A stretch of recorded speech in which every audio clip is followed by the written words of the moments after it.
Just a few weeks ago, we were reading in the weekly Torah portion, the Parshas HaShavua, the Makkos, the 10 plagues. The plagues that ultimately bring Egypt to its knees and force Pharaoh to go in and free the Jewish people.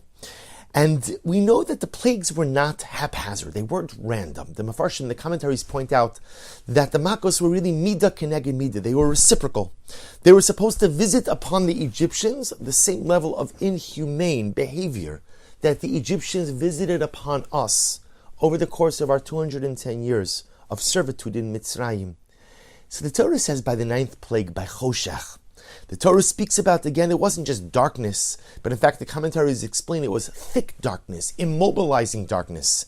And after describing the intense darkness that really enshrouded all of Egypt, the Torah says, L'chol b'nei Yisrael haya'ar b'moshvosam. The Jewish people had light in their homes, in their dwelling places.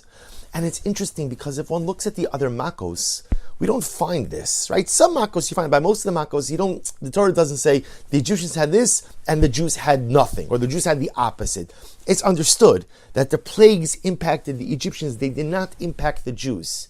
Yet by Choshech, there was a need to highlight the idea while the Egyptians were enshrouded in darkness, Ulechol b'nei Yisrael haya'ar b'moshasam. The Jew had light. And the Orach Chaim HaKadosh says something absolutely amazing. He says, what was this Mak of Choshech?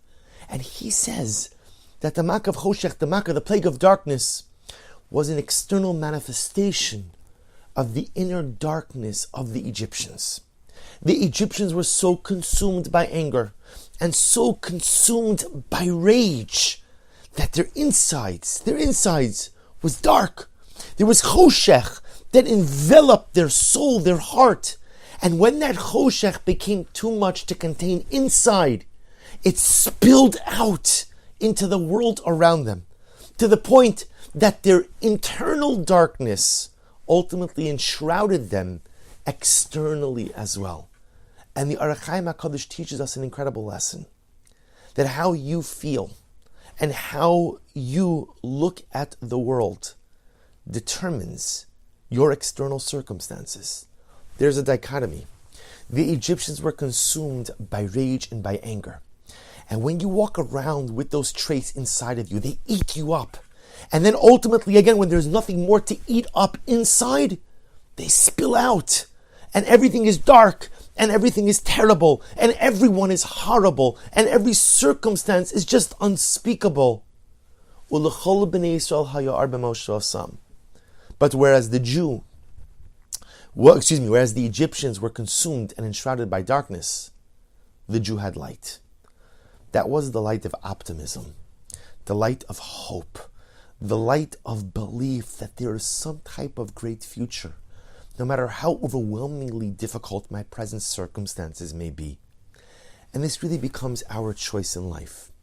It's a choice between Or and Choshech. It's a choice between light and darkness. We all have pain, and we all have difficulty, and we all have rough patches in life. And for some of us, it's not even rough patches. Some of us experience trauma. Some of us experience overwhelmingly difficult circumstances, often beyond our control. But the question is now, what do I do with it? Do I allow the darkness to eat me up from the inside out? Do I allow the darkness to become all-consuming, that it colors the way I look at the world, it colors the way I look at life, it colors the way I look at people? Or do I say, my pain is my pain, and sometimes that pain will never go away. Sometimes that pain can never be fully soothed, but I'm not going to allow the pain to become an overwhelming darkness. I'm not going to allow the darkness of the pain to eclipse all of the beauty, all of the good that there is in life. I'm not going to allow the darkness of the pain to obliterate any light of hope or any light of optimism or a light of a potential beautiful future. That's the choice. To become enshrouded by the darkness, let it eat you up from the inside, and then it will enshroud you and envelop you. Or maintain your light despite all of the challenges, despite all of the difficulties. Sometimes life becomes a choice between being a Mitzri and being a Yehudi. Do I choose to live a life where I am enveloped by darkness? Or do I choose to acknowledge my wounds, my pain, my difficulty, my overwhelming circumstances, but I choose to see the light within all of the darkness? Wishing everyone a wonderful day.